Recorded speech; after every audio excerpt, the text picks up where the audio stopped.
శ్రీకృష్ణ పరబ్రహ్మణే నమః.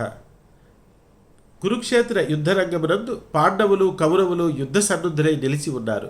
పాండవ సైన్యములోని అర్జునునికి ఉభయ సైన్యములలో ఉన్నటువంటి వీరులందరినీ కూడా చూడాలని తలచి తన సారథి అయినటువంటి కృష్ణుడితో రథాన్ని రెండు సైన్యముల మధ్య నిలపమని చెప్పాడు. కృష్ణుడు కూడా అర్జునుడి సూచన మేరకు రథాన్ని రెండు సైన్యముల మధ్య నిలిపాడు. రెండు సైన్యములలోని అవతల కౌరవ యువతల పాండవ పక్షములలో ఉన్నటువంటి తన బంధువులందరినీ చూసినటువంటి అర్జునుడికి విషాదము కలిగింది. అయ్యో, రాజ్య లోభము చేత నా బంధువులందరినీ కూడా నేను చంపుకోబోతున్నాను కదా. యత్ రాజ్యలోభేన హంతుం స్వజన బుద్ధ్యతాహ. అయ్యో, ఎవరి కొరకై అయితే ఈ రాజ్యభోగాలన్నీ కోరుకుంటున్నానో వారే ఇప్పుడు తమ జీవితాలని వదిలివేయడానికి సంసిద్ధులై ఉన్నారు కదా. ఏషా మర్ధే కాంక్షితంలో రాజ్యం భోగా సుఖానిచ. అయ్యో, రాజ్యము కొరకై నా బంధువులందరినీ చంపుకోవడం ధర్మమా అధర్మమా, నేను ఇప్పుడు ఈ యుద్ధము చేయను అనేటటువంటి నిశ్చయముతో కృష్ణ పరమాత్మను శరణు వేడుతాడు. పృచ్ఛామిత్వాం ధర్మ సమ్మూఢ చేత. నేను ధర్మమేదో తెలుసుకునలేక నిన్ను నేను ప్రశ్నిస్తూ ఉన్నాను అని అర్జునుడు విషాదము చెందినవాడే ప్రశ్నిస్తాడు కృష్ణ పరమాత్మని. అయితే ఈ విషాదము ధర్మ విషయమై చర్చకు దారితీసింది కనుక ఈ విషాదము వలన అర్జునుడుకు బ్రహ్మజ్ఞానము లభించడానికి ఆధారభూతమైంది కనుక ఈ విషాదము కూడా ఒక యోగమై అర్జున విషాద యోగముగా భగవద్గీతలో మొట్టమొదటి అధ్యాయము చెప్పబడుతూ ఉన్నది. కృష్ణ పరమాత్మ అర్జునుడి యొక్క సమస్యలన్నింటికీ కూడా సమాధానము చెప్తాడు రెండవ అధ్యాయమైనటువంటి సాంఖ్యయోగములో. మొదటిదిగా తన బంధువులందరినీ కూడా యుద్ధములో చంపడం న్యాయము ధర్మము కాదు అని అర్జునుడి యొక్క భావనకు కృష్ణ పరమాత్మ చెప్తూ ఉన్నాడు. అర్జునుడు రాజు కనుక రాజుకి ఎవరైతే అధర్మము చేస్తారో వారిని సంహరించవలసినటువంటి శిక్షించవలసినటువంటి అవసరము ఉన్నది. తన బంధువులు కదా తన వారు కదా అని అధర్మం ఆచరించిన వారిని కూడా శిక్షించక వదిలిపెడితే రాజ్యమంతా కూడా అల్లకల్లోలమైపోతుంది. కనుక అధర్మము చేసిన వారిని శిక్షించడం రాజు యొక్క కర్తవ్యము. కనుక అర్జునుడు ఈ యుద్ధము చేసే తీరవలసింది. కౌరవ పక్షములో ఉన్న వారందరూ అధర్మము చేసిన వారు కనుక వారిని అర్జునుడు రాజుగా శిక్షించాలి అని కృష్ణ పరమాత్మ చెప్తూ ఉన్నాడు. ధర్మ్యాద్ధి యుద్ధాత్ శ్రేయోన్యత్ క్షత్రియస్య నవిద్యతే అని చెప్పాడు. ఆ తర్వాత అర్జున, నా వారందరూ మరణిస్తారని కదా బాధపడుతున్నావు, మరణించేది ఎవరు, శరీరమా ఆత్మ అని అడుగుతాడు. శరీరము మరణించక తప్పదు. ఏదైతే జాతస్యహి ధ్రువోర్మృత్యు, జన్మించిన ప్రతిదీ మరణించక తప్పదు. వాసాంసి జీర్ణాన్ని యథా విహాయ నవాని గృహ్ణాతి నరోపరాని. జీర్ణమై పాడైపోయిన వస్త్రములను ఎలాగైతే మనం వదిలివేసి కొత్త వస్త్రములను ధరిస్తామో అలాగే ఆత్మ కూడా పాడైపోయి జీర్ణమైపోయినటువంటి శరీరమును వదిలి కొత్త శరీరాన్ని ధరిస్తుంది. కనుక ఈ శరీరం అంటావా, నువ్వు చంపినా చంపకపోయినా కొంతకాలం వరకు వదిలివేయక తప్పదు. ఆత్మయో నువ్వు చంపలేవు. నువ్వే కాదు, ఏ శస్త్రములు కూడా ఆత్మను చంపలేవు. అది నిత్య సర్వగత స్థాణు అచలోయం సనాతన. కనుక నువ్వు దేని గురించి కూడా బాధపడక్కరలేదు. నీ వారందరూ మరణిస్తారని బాధపడక్కరలేదు. శరీరములా ఉండి శాశ్వతమైనవి కాదు, ఆత్మన నువ్వు ఎలాగూ చంపలేవు అని ఇక్కడ ఆత్మ యొక్క శాశ్వతత్వము గురించి కృష్ణ పరమాత్మ చెప్తాడు. మనలో నాస్తికులకు ఈ ఆత్మ విషయమైనటువంటి నమ్మకము ఉండదు. శరీరము ఒక్కటే ఉంటుందని, ఈ శరీరము మరణించిన తరువాత మరేది మిగలదని నాస్తికుల యొక్క నమ్మకము. కానీ ఇక్కడ శ్రీకృష్ణ పరమాత్మ నాస్తికుల యొక్క విశ్వాసాన్ని పూర్తిగా ఖండిస్తున్నాడు. మరణించిన తరువాత కూడా ఆత్మ అనేది ఉంటుందని, అది నిత్యము శాశ్వతము సనాతనము అని కృష్ణ పరమాత్మ చెప్తూ ఉన్నాడు. చెప్తూ పునర్జన్మ సిద్ధాంతాన్ని ఇక్కడ కృష్ణ పరమాత్మ చెప్తున్నాడు. మనకు తెలిసిన పాశ్చాత్య మతములలో ఈ ఒక్క జన్మ మాత్రమే మనకి ఉన్నది. కిందటి జన్మలేవి మనకు లేవు. మరణించిన తరువాత మనము మన యొక్క నమ్మకాన్ని బట్టి నిత్య నరకానికో శాశ్వతమైనటువంటి స్వర్గానికో వెళతాము అని మిగతా మతాలు చెప్తూ ఉంటాయి. కానీ అటువంటి మతములలో ఈ జన్మ యొక్క తేడాలను గురించి, ఈ జన్మలో వివిధ రకమైనటువంటి మనుషుల మధ్య ఉన్నటువంటి తేడాలను ఈ మత సిద్ధాంతములేవి కూడా చెప్పలేవు. కారణం ఏమంటే ఈ ఒక్క జన్మే మనకి ఉన్నది కనుక పూర్వజన్మలేవి ఆ మతములేవి ఒప్పుకొనవు కనుక ఈ జన్మలో కొందరు ధనవంతులుగా పుట్టడమేలా, కొందరు దరిద్రులుగా వలసి రావడమేలా, కొందరు పుట్టుకతోటే అనారోగ్యములు పాలవడమేలా, కొందరు జీవితాంతము ఆరోగ్యముగా ఉండవలసిన ఆనందముగా ఉండవలసినటువంటి అదృష్టములకు నోచుకొనడమేలా. ఈ తేడాలన్నీ ఎందుకు? ఈ జన్మే మనకి ఉండి పూర్వజన్మలు లేనప్పుడు భగవంతుడు ఎందుకు ఇంత పక్షపాతంగా మనని పుట్టించాడు? కొందరికి ఆనందము, ఐశ్వర్యము, ఆరోగ్యము ఇవ్వడం ఎందుకు? కొందరిని పుట్టిన దగ్గర నుంచి అనారోగ్యముతో, దారిద్ర్యముతో బాధలు పెట్టవలసిన అవసరం ఏమిటి ఆ భగవంతుడికి? భగవంతుడే గనక మనకి ఈ ఒక్క జన్మే ముందుగా ఇచ్చినట్లయితే కనుక ఈ పునర్జన్మ అనేది సిద్ధాంతము కృష్ణ పరమాత్మ చెప్పినది మన యొక్క జీవితంలో మనకి కలిగేటటువంటి బాధలకు కానీ ఆనందములకు కానీ కారణాన్ని చెప్తూ ఉన్నది. మనము ఏ అయితే కర్మలు చేసుకుని వచ్చామో ఆ కర్మల ప్రకారము ఈ జీవితాన్ని మనం పొందాం. ఈ జీవితంలో గడుస్తూ మళ్ళీ మరికొన్ని కర్మలు చేస్తున్నాం. ఈ కర్మ ఫలితాలని అనుభవించడానికి మళ్ళీ మరొక జన్మనెత్తుతాం. ఆ జన్మలో మళ్ళీ కర్మలు చేసుకుంటాం. మళ్ళీ వాటి ఫలితాలని అనుభవించడానికి మరొక జన్మని ఎత్తుతాం. ఈ విధంగా మనం కర్మ బంధములలో ప్రతి జీవి కూడా చిక్కుకుపోయి అనాది కాలముగా ఎంతో కాలముగా అనేక కోట్ల జన్మలు ఎత్తుతూ మరణిస్తూ మనం ఎన్నో జన్మలు ఎత్తుతూ ఉన్నావయ్యా అని కృష్ణ పరమాత్మ అర్జునుడికి చెప్పాడు. కనుక లోకోయం కర్మబంధన, అందరు జీవులు కూడా, అన్ని జీవులు కూడా, మానవులే కాదు మిగిలిన జంతువులు కూడా ఈ మానవ జన్మలో మనము చేసుకున్నటువంటి పాపాధిక్యత వలన జంతు జన్మను కూడా ఎత్తవలసి వస్తున్నది అని కృష్ణ పరమాత్మ చెప్తూ ఇక్కడ పునర్జన్మ సిద్ధాంతాన్ని శ్రీకృష్ణ పరమాత్మ చెప్తూ ఉన్నాడు. అయితే జగద్గురు అయినటువంటి కృష్ణ పరమాత్మ ఈ పునర్జన్మ సిద్ధాంతాన్ని చెప్పి కర్మబంధములలో చిక్కుకున్నటువంటి మానవులు ఎలాగైతే పుడుతూ మరల గర్భనరకాన్ని అనుభవించి పుట్టి మరల వృద్ధాప్యాన్ని పొంది మరణించి మళ్ళీ జన్మనెత్తి ఇలాగ కర్మ పరంపరలో చిక్కుకుంటున్నటువంటి మానవాళిని ఉద్ధరించడానికి దీని నుంచి బయటపడే మార్గాన్ని కూడా ఉపదేశిస్తున్నాడు. 3వ అధ్యాయమైనటువంటి కర్మయోగములో శ్రీకృష్ణ పరమాత్మ ఈ కర్మబంధముల నుంచి బయటపడి శాశ్వతమైనటువంటి ఆనందాన్ని ఎలాగ పొందాలో చెప్తూ ఉన్నాడు. లోకోయం ద్విధా నిష్ట పురా ప్రోక్త భయానక జ్ఞానయోగేన సాంఖ్యానాం కర్మయోగేన యోగినాం. ఈ లోకమునందు 2 విధములైనటువంటి మార్గములు ఈ కర్మబంధముల నుంచి తప్పించుకుందుకు ఉన్నాయ్యా. ఒకటి జ్ఞానయోగ మార్గము, అసలు కోరిక అనేదే కర్మ చేయడానికి లేకపోవడం. అసక్తో హ్యాచరన్ కర్మ పరమాప్నోతి పూరుష. ఏ కర్మనందు ఆసక్తి లేక కోరిక లేక ఉన్నటువంటి వాడికి ఏ కర్మ చేయవలసినటువంటి అవసరము ఉండదు. అటువంటి వాడు ఈ శరీర ధర్మముగా ఏదైనా కర్మరాచరించినా దాని ఫలితాన్ని పొందక్కరలేదు. ఎలాగైతే ఒక మనిషిని ప్రభుత్వము వారు ఉరిశిక్ష వేశారు, ఆయనకు ఉరి తీసే తలారికి ఆయనకి చెప్పవలసినటువంటి కోరికే లేకపోవడం వల్ల ఆయన్ని ఉరి తీసినటువంటి పాపము కానీ ఈ నేరము కానీ ఆ ఉరి తీసిన వారికి అంటదు. అదే విధముగా కోరికలన్నింటినీ జయించడం వల్ల ఎటువంటి కర్మ యొక్క బంధములలోనూ చిక్కుకోవు అని కృష్ణ పరమాత్మ చెప్పాడు. మొదటి మార్గమైనటువంటి జ్ఞాన మార్గముగా. 2వ మార్గముగా కర్మ మార్గములో నీవు నీ యొక్క స్వధర్మాన్ని ఆచరిస్తూ ఏ కర్మలైతే చేస్తూ ఉంటావో ఆ కర్మ ఫలితాన్ని నీవు అనుభవించాలని కోరుకోక వాటన్నింటినీ వదిలివేయవయ్యా. అలాగైనా కూడా కర్మ ఫలితాలు నిన్ను అంటవు. మై సర్వాణి కర్మాణి సన్యస్యాధ్యాత్మ చేతసాహ. నువ్వు ఏ కర్మలు చేస్తున్నావో ఆ ఫలితాలన్నింటినీ భగవంతుడైనటువంటి కృష్ణ పరమాత్మకి అర్పించి వెయ్యి. అలాగైతే ఆ ఫలితాలను నువ్వు పొందవలసినటువంటి అవసరము ఉండదు.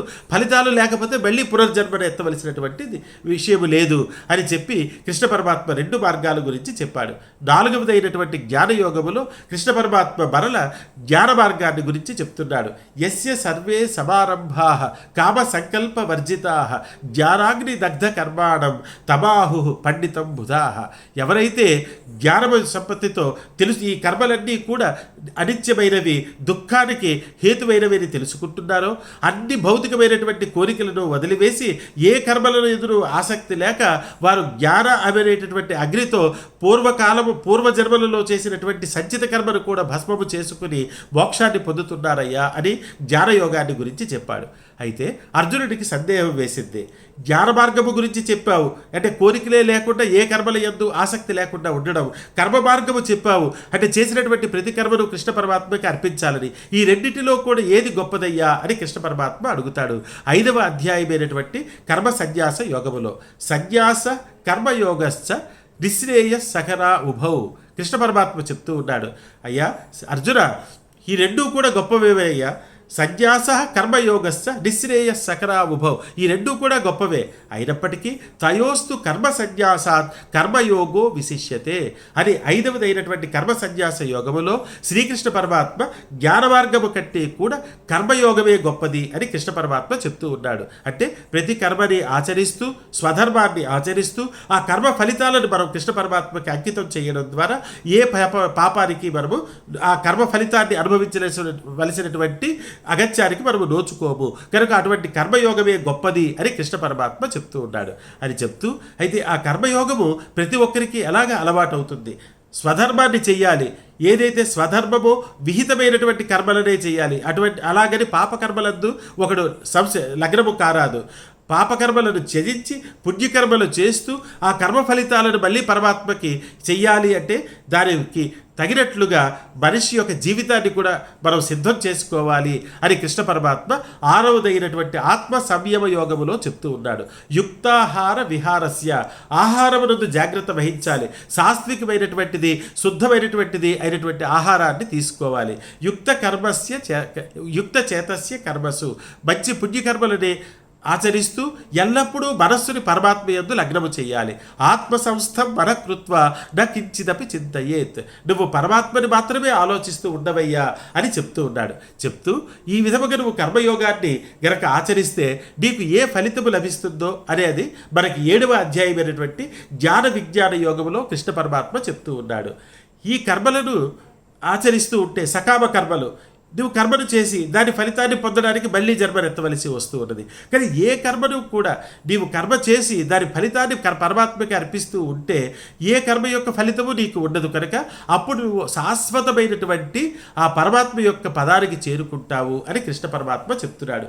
మామేవయే ప్రపద్యంతే మాయాం ఏతాం తరంతితే, ఎవరైతే ఈ మాయలో చిక్కుబడి అనేక కర్మలు ఆచరిస్తూ సుఖాలని ప్రాపంచిక సుఖాలని కోరుతూ కర్మ పరంపరలో పడి పునరపి జననం పునరపి మరణం అన్నట్లుగా జన్మలు పొందుతూ ఉన్నారో అలాగ కాకుండా ఈ కర్మయోగాన్ని ఆచరించి చేసిన ప్రతి ఒక్క కర్మ యొక్క ఫలితాన్ని పరమాత్మకి అర్పించడం ద్వారా నీవు ఈ మాయ నుంచి విడివడి ఆ పరమాత్మ యొక్క శాశ్వతమైనటువంటి పదానికి చేరుకుంటావు అని చెప్తూ ఉన్నాడు. పరమాత్మ యొక్క సన్నిధి ఒకటి ఉన్నదని అక్కడికి ఈ యోగమని జ్ఞానయోగులు కర్మయోగులు కూడా చేరుకుంటారని పరమాత్మ ఇక్కడ 7వదైనటువంటి జ్ఞాన విజ్ఞాన యోగములో చెప్తున్నాడు.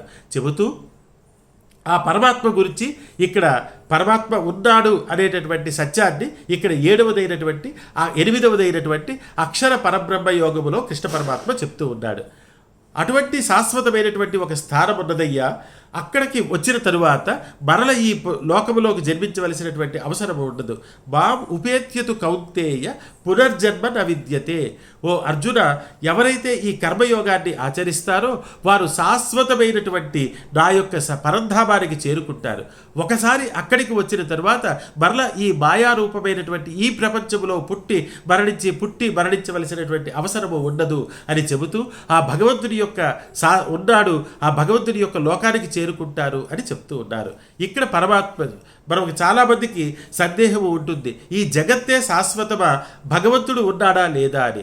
ఎంతమందో అనుకుంటూ ఉంటాం ఈ జగత్ అనేదే శాశ్వతమైనదని, భగవంతుడు లేడు అని. ఎందుకంటే భగవంతుడిని ఎవరు చూసిన వారు లేరు. ఈ జగత్తును మనం నిత్యము మన పంచ ఇంద్రియములతో చూస్తున్నాం, వింటున్నాం, స్పర్శిస్తున్నాం. కనుక ఈ జగత్తు లేదు, ఇది అశాశ్వతము, పరమాత్మ ఎక్కడో మనకు తెలియని పరమాత్మ ఉన్నాడు అంటే మనకు ఆశ్చర్యం వేస్తూ ఉంటుంది. కానీ ఇక్కడ పరమాత్మ ఉన్నాడు అని కృష్ణ పరమాత్మ చెప్తూ ఉన్నాడు. ఈ జగత్తు అనేది అశాశ్వతమైనది. జగత్తు అంటే అంటే పుట్టుట, గత్ అంటే గతించుట, మరణించుట. ఈ జగత్తులో ఏదీ కూడా శాశ్వతమైనది లేదు. పుడుతూ మరణిస్తూ ఉన్నదే. కొన్నాళ్ళకి ఈ భూమి కూడా మరణిస్తుందని మనకి నశించిపోతుందని, భూమి కూడా నశించిపోతుందని మనకి శాస్త్రవేత్తలు చెప్తూ ఉన్నారు. కొన్నాళ్ళకి సూర్యుడు కూడా నశించిపోతాడు. తనలో ఉన్న హీలియం గ్యాస్ అంతా అయిపోయిన తరువాత, హీలియం గ్యాస్గా హైడ్రోజన్ గ్యాస్ అంతా మారిపోయిన తరువాత, హైడ్రోజన్ గ్యాస్ అంతా అయిపోయిన తర్వాత సూర్యగ్రహము సూర్యుడు అనే నక్షత్రము కూడా ఉండదు అని మనకి శాస్త్రవేత్తలు చెప్తూ ఉన్నారు.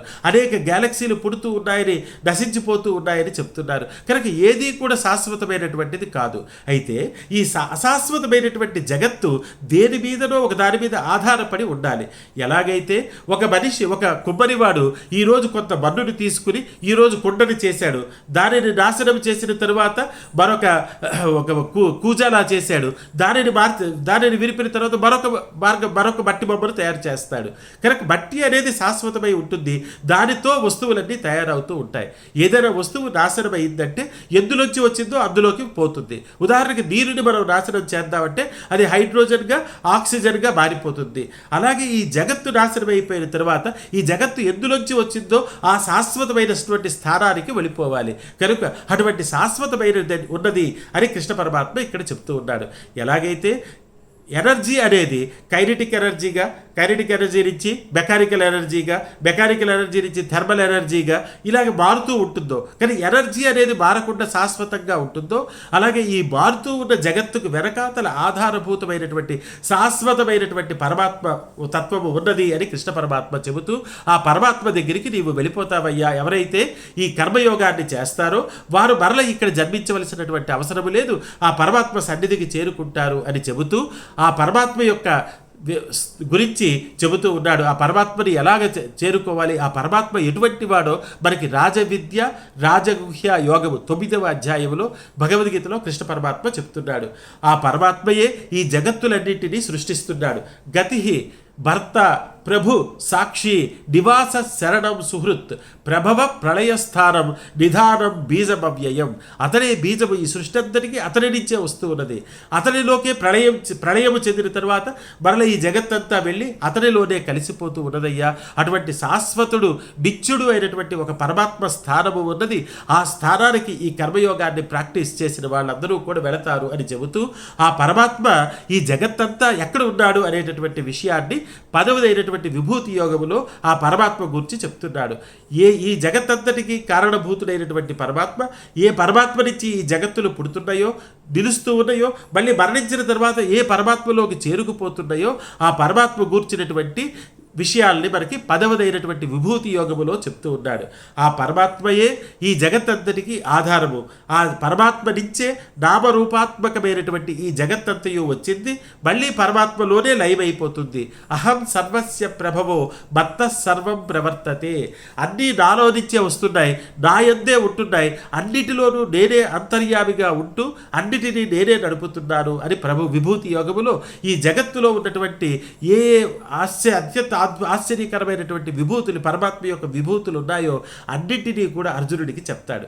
చెప్పి ఈ తన యొక్క సస్వరూపం ఏదైతే ఉందో దాన్ని 11వదైనటువంటి అధ్యాయమైనటువంటి విశ్వరూప సందర్శన యోగంలో చూపిస్తాడు. ఆ విశ్వరూప సందర్శన యోగంలో తన నిత్యమై శాశ్వతమైనటువంటి ఆ రూపాన్ని చూపిస్తాడు. ఆ రూపంలో ఈ జగత్తులన్నీ కూడా ఆ రూపంలోనే ఉన్నాయి.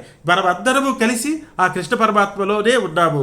ఆ కృష్ణ మనందరము కలుస్తేనే అనంతుడైనటువంటి ఆ పరమాత్మ, అతనిలో అన్ని లోకములు, అన్ని జీవాత్మలు అతని యందే ఉన్నాయి, అతని యందే ప్రవర్తిస్తూ ఉన్నాయి, మళ్ళీ అతని యందే కలిసిపోతూ ఉన్నాయి అని ఆ పరమాత్మ తన యొక్క వైశ్వానర రూపాన్ని చూపిస్తాడు.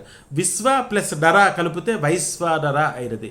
అంటే ఈ జగత్తులో ఉన్న మనమందరము కూడా ఆ పరమాత్మలో ఒక్కొక్క అంశ విశేషములు మనందరం కలిస్తే ఆ పరమాత్మలోనే మనం పుడుతున్నాం, ఆ పరమాత్మ నుంచే వచ్చాం. మళ్ళీ మరణించే శాశ్వతమైనటువంటి ఈ కర్మబంధాలను తొలగించుకున్న తర్వాత ఆ పరమాత్మలోనే కలిసిపోతాం అని తన యొక్క శాశ్వతమైనటువంటి ఆ స్వరూపాన్ని చూపి 12వదైనటువంటి భక్తి యోగములో అర్జునుడికి చెప్తున్నాడు. నీవు ఎల్లప్పుడూ ఈ రూపాన్ని ధ్యానిస్తూ, ఈ యొక్క భగవంతుడినే ధ్యానిస్తూ భగవంతుని యొక్క ప్రీతికరమైనటువంటి కర్మలే చేస్తూ ఉండవలసింది అని చెప్పాడు. ఒకవేళ అంతటి శక్తి లేదేది, నువ్వు ఏదైతే కర్మలు చేస్తున్నావో, నీ స్వధర్మమైనటువంటిది, నీ ఉద్యోగమో వ్యాపారమో ఎటువంటి కర్మలు చేస్తున్నావో ఆ కర్మలనైనా నాకు అర్పించి వెయ్యి అని చెప్తూ ఉన్నాడు. నువ్వు నిరంతరము నన్ను స్మరింపలేకపోతున్న సమయంలో నువ్వు ఏ పనులు చేసుకుంటున్నావో ఆ పనులనే నా కొరకై చేస్తున్నాననే భావనతో చెయ్యవయ్యా.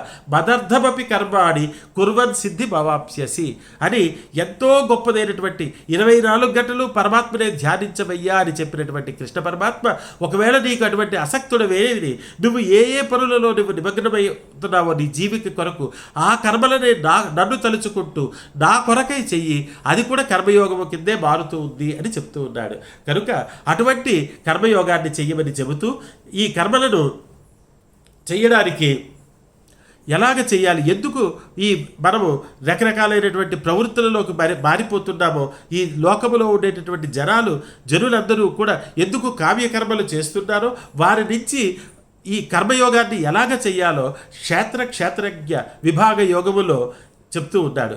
నీవు ఎల్లప్పుడూ కూడా సత్కర్మల యందే ఆచరిస్తూ ఉండాలి.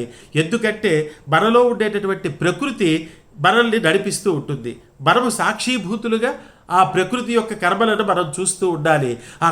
నేను చేస్తున్న వాడిని కాదు, ఆ ప్రకృతే నా చేత ఈ పనులను పాపకర్మలో పుణ్యకర్మలో మనము ఒక 10 మందిని తీసుకుని కొంత ధరాన్ని ఇచ్చి బజార్లోకి వెళ్ళబట్టే కొందరు హోటల్లోకి వెళ్ళవచ్చు, కొందరు బట్టలు కొనుక్కుందుకు ఇంట్రెస్ట్ చూపించవచ్చు, కొందరు మరొక స్థానానికి మరొక బంగారమో ఏదో వెండో కొనుక్కుందుకు ఇంట్రెస్ట్ చూపించవచ్చు. ఎందుకు ఇలాగ అవుతున్నది అంటే వారి యొక్క ప్రకృతి వారిని ఆ విధములుగా నడిపిస్తూ ఉన్నది. కనుక ఆ ప్రకృతిని మనము పరమాత్మ వైపుకు నడిపించుకోవాలి. మనము ఆ ప్రకృతి, మనలో ఉండేటటువంటి వాసనామయమైనటువంటి ప్రకృతి ఏదైతే ఈ జన్మలో మనకి ఉన్నదో దానిని మంచిదిగా మనము, నేను కాదు ఈ కర్మ చేస్తున్నది, నా ప్రకృతి నన్ను ఈ మార్గంలో నడిపిస్తున్నది, దానిని మనము పరమాత్మ వైపుకు మరల్చుకుందాం అనేటటువంటి భావనతో మనము మన యొక్క ప్రకృతిని మంచి వాసనలుగా మార్చుకుంటూ ఉండాలి. ప్రకృత్యైవచ కర్మాణి క్రియమాణాని సర్వసః య పశ్యతి తథాత్మానం అకర్తారం స పశ్యతి.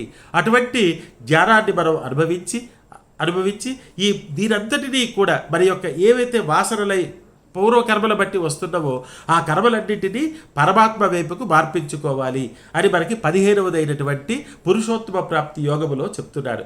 ఎల్లప్పుడూ ఇది సత్యమా, ఇది అసత్యమా అనేటటువంటి జ్ఞానాన్ని కలిగి ఉండాలి. ఎందుకంటే ఈ జగత్తులో ఉండే ప్రతీదీ కూడా నశించిపోయేదే. క్షర సర్వాణి భూతాన్ని కూటస్థో అక్షర ఉచ్యతే. ఆ పరమాత్మయే శాశ్వతుడు. కనుక ఆ పరమాత్మని చేరుకునేటటువంటి పనులను ఎల్లప్పుడూ చెయ్యాలి అనేటటువంటి ఉద్దేశంతో ఉండి మనము నిత్యము ఇది అనిత్యమైనటువంటి ప్రకృతిలో మనల్ని తీసుకెళ్తుందా, నిత్యమైనటువంటి పరమాత్మ వైపుకు తీసుకువెళుతుందా అనే జ్ఞానముతో నిరంతరము మనం సాధన చెయ్యాలి. చేస్తే ఆ పరమాత్మ యొక్క జ్ఞానము మనకు లభిస్తుంది అని కృష్ణ పరమాత్మ చెప్తూ ఉన్నాడు. నిరంతరం మనము నాశ్వరమైనటువంటి ప్రకృతి యొక్క ప్రకృతి కొరకై మళ్ళీ ఈ ప్రపంచంలో మనని పుట్టించేటటువంటి కామ్యకర్మలను వదిలి ఆ పరమాత్మకు ప్రీతికరమైనటువంటి స్వధర్మాన్ని ఆచరిస్తూ ఆ స్వధర్మము చేసే కర్మల యొక్క ఫలితాన్ని పరమాత్మకి అర్పిస్తూ ఒక్క పరమాత్మనే కోరుకున్నప్పుడు ఆ పరమాత్మ యొక్క తెలుసుకునేటటువంటి జ్ఞానము మనకి వస్తుంది. అప్పుడు దైవీ సంపద మనలో కలుగుతుంది, ఆసురీ సంపద మెల్లిమెల్లగా మనలో పోతుంది అని కృష్ణ పరమాత్మ మనకి 16వదైనటువంటి దైవాసుర సంపద విభాగ యోగములో చెప్తూ ఉన్నాడు. ఆసురీ సంపద కలిగిన వారు ఈ జగత్తే శాశ్వతము అనేటటువంటి జ్ఞానముతో ఉంటారు. ఇక్కడ జగత్తులో ఉండేటటువంటి విషయ వస్తువులనే సంపాదిద్దాం, ఈ జగత్తులోనే చాలా కాలం ఉండిపోదాం, ఈ జగత్తే శాశ్వతమైనది అని అనుకుంటూ ఉంటారు. కనుక వారికి మరణ సంబంధమైనటువంటి తన దగ్గర బంధువులు మరణించినప్పుడు లేదా తాను వృద్ధాప్యానికి చేరువవుతున్నప్పుడు భయము కలుగుతూ ఉంటుంది. అయ్యో నేను కూడా ఈ శాశ్వతమైన అనుకుంటున్నటువంటి ప్రపంచాన్ని వదిలిపోవాలి అని. కనుక అది ఆసురీ సంపద. ఎవరైతే ఈ ప్రపంచమే సత్యం అనుకుంటూ ఉన్నారో అటువంటిది, ఈ ప్రపంచమే సత్యము, భగవంతుడు లేడు అనేటటువంటి ఆసురీ విషయాల్ని కృష్ణ పరమాత్మ ఖండిస్తూ ఉన్నాడు. అసత్యం అప్రతిష్ఠ్యంతే జగదాహం అనీశ్వరం. ఈశ్వరుడు లేడు అనేవాళ్ళు అసత్యవాదులు. అటువంటి వారి దగ్గరకు నీవు అటువంటి భావనను నువ్వు ఆలోచించకు. మూఢా జన్మని తతో యాంతి అధమాగతిం. ఎవరైతే ఈ విధంగా భగవంతుడే లేడు, ఈ జగత్తే సత్యము అనుకుంటారో వాళ్ళు ఈ జగత్తైన జగత్తు కొరకే అనేక కర్మలు చేస్తూ ఉంటారు, మరణిస్తారు, మళ్ళీ ఈ జగత్తులోనే పుడుతూ ఉంటారు, మరణిస్తూ ఉంటారు. అటువంటి వాటి నుంచి నువ్వు భగవంతుడి యొక్క ఆలోచనలతో ఆ భగవంతుడిని చేరుకుందికి నీ యొక్క కర్మలను చెయ్యి. నీ యొక్క శ్రద్ధనంతటినీ కూడా శ్రద్ధగా భగవంతుడిని చేరుకునేందుకు సత్కర్మాచరణ చేస్తూ సత్కర్మ యొక్క ఫలితాలను పరమాత్మకి కర్మయోగము ద్వారా అర్పించివేయి అని పరమాత్మ చెబుతూ ఎటువంటి కర్మయోగ సాధన ఎలాగ చెయ్యాలి, ఎంత శ్రద్ధగా చెయ్యాలో 17వదైనటువంటి శ్రద్ధాత్రయ విభాగ యోగములో కృష్ణ పరమాత్మ చెప్తూ ఉన్నాడు. భగవంతుడిపై నమ్మకంతో చేయాలి తప్ప ఈ కర్మయోగం చేస్తున్నప్పుడు కూడా కీర్తి కొరకు చెయ్యకూడదు, సత్కారముల కొరకు అయ్యో ఎంత గొప్ప కర్మయోగి ఉన్నాడు అని జనులందరూ మనల్ని పొగుడుతారు కదా అనేటటువంటి ఉద్దేశంతో చెయ్యకూడదు. ఒక పట్టుదలతో మొండిగా చెయ్యకూడదు, శరీరానికి కష్టమిస్తూ చక్కగా శ్రద్ధగా సాత్వికమైనటువంటి ఆహారాన్ని తింటూ సత్కర్మాచరణ చేస్తూ మనము శ్రద్ధగా దీనిని చెయ్యాలి అనేటటువంటి కామ్యకర్మలు చేసేటటువంటి. అలాగని మనం కర్మయోగాన్ని చేస్తున్నాం కదా, ఎలాగో ఆ కర్మ ఫలితము భగవంతుడికే ఇచ్చి వేస్తారు కదా, ఎందుకు అంత శ్రద్ధగా ఈ సత్కర్మ చెయ్యాలి అని ఏదోలా చేయడం కాదు. ఆ కర్మ ఫలితాన్ని కోరుకుంటున్న వాళ్ళు ఎంత శ్రద్ధగా చేస్తారో అంత శ్రద్ధగాను కర్మయోగం చేసేవాళ్ళు చెయ్యాలి అని మనకి ఈ శ్రద్ధాత్రయ విభాగ యోగము 17వ అధ్యాయంలో కృష్ణ పరమాత్మ చెప్పి 18 అయినటువంటి చిట్ట చివరి అధ్యాయము మోక్ష సన్యాస యోగములో మరల తను చెప్పినదంతా కూడా అర్జునుడికి సమ చేస్తూ చిట్ట చివరిగా కృష్ణ పరమాత్మ కర్మయోగం యొక్క గొప్పదనాన్ని చెప్తూ ఉన్నాడు. ఓకే అర్జున, ఈ రెండూ కూడా గొప్పవే, జ్ఞానయోగము గొప్పదే, రెండవది కర్మయోగము గొప్పదే. అయినప్పటికీ కూడా కర్మయోగము చేయడము ఈ కలియుగమునందు జనులందరికీ కూడా యుక్తియుక్తము అని కృష్ణ పరమాత్మ చెప్తూ ఉన్నాడు. గివింగ్ అప్ కర్మలు అంటే సన్యాసము వల్ల సన్యాసము కంటే కూడా కర్మయోగమే గొప్పది. కనుక నీవు యజ్ఞదాన తపకర్మ నత్యాజ్యం కార్యమేవ తత్, నువ్వు యజ్ఞములు దానములు తపస్సులు వంటి సత్కర్మలన్నీ కూడా చెయ్యవయ్యా, చేస్తూ ఈ కర్మయోగములోనే మోక్షాన్ని పొందడానికి ప్రయత్నించు, ఈ కర్మయోగమే గొప్పది, నిశ్చితం మమ ఉత్తమం అని కృష్ణ పరమాత్మ చెబుతూ అర్జునుడితో చెప్తూ ఉన్నాడు. ఈ కర్మయోగమునందు నువ్వు వెళ్ళవయ్యా, నువ్వు ముందుకు వెళ్ళు, ఇందులో నేను జాగ్రత్తగా చెయ్యగలనా లేదా అనేటటువంటి భయాన్ని వదిలివయ్యా, నేనున్నానయ్యా నీకు, నీ యొక్క రక్షణ కొరకు అని చెప్పి ఒక ధైర్యం అర్జునుడికి ఇస్తూ సర్వధర్మాన్ పరిత్యజ్య మాం ఏకం శరణం వ్రజ అహం త్వా సర్వపాపేభ్యో మోక్షయిష్యామి మా శుచః అనేటటువంటి శ్లోకముతో తన ఉపదేశాన్ని ముగిస్తున్నాడు. అహం త్వా సర్వపాపేభ్యో మోక్షయిష్యామి, నీకు అన్ని పాపముల నుండి నేను విడుదల చేస్తానయ్యా, నేను నిన్ను రక్షిస్తాను అని నీవు నన్ను శరణ పొందు, నీ యొక్క కర్మయోగ మార్గంలోకి వెళ్ళు, నువ్వు మరి ఏ ఇతర చింతలు వద్దు అని కృష్ణ పరమాత్మ అర్జునుడికి ధైర్యం చెప్తూ భగవద్గీతను ఇక్కడితో ఈ శ్లోకముతో ముగిస్తూ ఉన్నాడు. భగవద్గీతలో కృష్ణ పరమాత్మ చేస్తున్నటువంటి అనేకమైనటువంటి ధైర్య బోధలు మనకి కనబడతాయి. పార్థ ప్రతిజానీహి నమే భక్త ప్రణశ్యతి, ఓ అర్జున ధైర్యముగా చెప్పవయ్యా, నమే భక్త ప్రణశ్యతి, నా భక్తుడైనటువంటి వాడు ఎప్పుడూ రసించడు అని చెప్పవయ్యా అని చెప్పాడు. అలాగే అరణ్యా చింతయంతో మాం ఏ జనా పర్యుపాసతే తేషాం నిత్యాభియుక్తానాం యోగక్షేమం వహామ్యహం, ఎవరైతే నా భక్తితో అరణ్య మనస్కులై నన్ను భజిస్తారో వారి యోగక్షేమములు రెండూ నేనే వహిస్తున్నాను అని చెప్తాడు. అటువంటి కృష్ణ పరమాత్మ యందు మనము చాలా అనన్య భక్తితో ఆ కృష్ణ పరమాత్మను శరణు వేడి ఆ పరమాత్మ చూపించినటువంటి కర్మయోగ మార్గములో వెళ్ళి మనము ఆ పరమాత్మను క్షేమంగా చేరుకుందుముగాక. హరే కృష్ణ.